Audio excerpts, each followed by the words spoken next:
এক মাস পেছানো হলো চিন্ময় কৃষ্ণ দাসের জামিন শুনানি। তাকে কোনো আইনজীবী না থাকায় 2 জানুয়ারি শুনানির দিন ধার্য করেন আদালত। আদালত প্রাঙ্গণে স্লোগানে উত্তাপ ছড়ালো আইনজীবীরা। সতর্ক অবস্থান আইন শৃঙ্খলা রক্ষাকারী বাহিনীর সদস্যদের।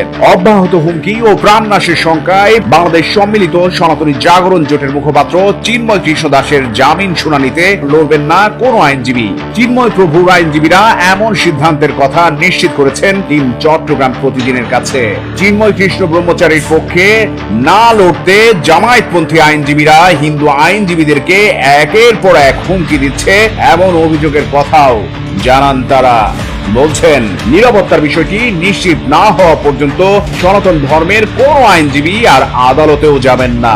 বাংলাদেশ সম্মিলিত সনাতনী জাগরণ জোটের মুখপাত্র চিন্ময় কৃষ্ণ দাস ব্রহ্মচারীর জামিন শুনানি পিছিয়ে 2 জানুয়ারি ধার্য করেছেন আদালত। মঙ্গলবার মহানগর দায়রা জজ মোহাম্মদ সাইফুল ইসলামের আদালত চিন্ময় কৃষ্ণ দাসের জামিন শুনানির পরবর্তী এই দিন ধার্য করেন। তবে এদিন আদালতে হাজির করা হয়নি চিন্ময় কৃষ্ণ দাস ব্রহ্মচারীকে। চিন্ময় কৃষ্ণ দাসের পক্ষে কোনো আইনজীবী না থাকায় ও রাষ্ট্রপক্ষের আবেদন বিবেচনায় নিয়ে আদালত 2 জানুয়ারি জামিন শুনানির দিন ধার্য করেছেন বলে জানান চট্টগ্রাম জজ কোর্টের অতিরিক্ত জিপি অ্যাডভোকেট মোহাম্মদ মঈনুদ্দিন। আজকে যে নির্ধারিত শুনানি ছিল মিস কেসের, সেখানে রাষ্ট্রপক্ষ সময় চেয়েছে, সে কারণে আদালত সন্তুষ্ট হয়ে জানুয়ারির 2 তারিখ পরবর্তী শুনানির জন্য নির্ধারণ করেছে। এর আগে সকাল থেকে নিরাপত্তার চাদরে ঢাকা ছিল চট্টগ্রাম আদালত প্রাঙ্গণ। আদালতের আশপাশের এলাকায়ও আইন শৃঙ্খলা বাহিনীর সতর্ক অবস্থান দেখা যায়। সকাল 10:30টার পর আইনজীবী সমিতির নেতাদের নেতৃত্বে আদালত প্রাঙ্গণে মিছিল করে আইনজীবীরা।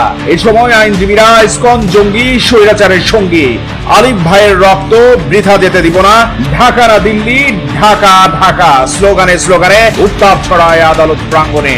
মিছিলটি আদালত প্রাঙ্গণ প্রদক্ষিণ করে আদালত ভবনে অবস্থান নেয়। এ সময় আইনজীবী সমিতির নেতারা বলেন, হাজার বছরের সাম্প্রদায়িক সম্প্রীতি বিনষ্টের চেষ্টা হচ্ছে, তা রুখে দিতে হবে। এই সময় তারা আদালত এলাকায় ঘটা সহিংসতার অন্যান্য মামলায়ও চিন্ময় কৃষ্ণ দাসকে আসামি করবার দাবি জানান। পাশাপাশি চট্টগ্রাম মহানগর দায়রা জজ আদালতের পাবলিক প্রসিকিউটর মোহাম্মদ মফিজুল হক ভুইয়ার পদত্যাগ দাবি করেন আইনজীবীরা।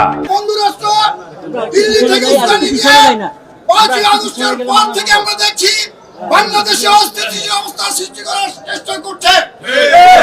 হাজার বছরের সাম্প্রদায়িক সম্প্রীতির বাংলাদেশ, এখানে আমরা মসজিদ পাহারা দেই, তার জ্বলন্ত উদাহরণ হচ্ছে হাটাজারি মসজিদ এবং মন্দির। পাশাপাশি আমরা যার যার ধর্ম পালন করি, কারো ধর্মে কোনো প্রতিবন্ধকতা সৃষ্টি করি না।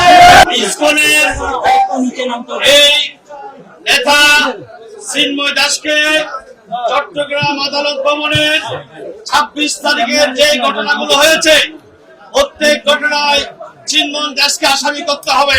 25 নভেম্বর রাষ্ট্রদ্রোহের মামলায় গ্রেপ্তারের পর 26 নভেম্বর জামিন নাকচ করে চিন্ময় কৃষ্ণ দাসকে কারাগারে পাঠানোর আদেশ দেন চট্টগ্রামের 6ষ্ঠ মহানগর হাকিম কাজী শরীফুল ইসলাম।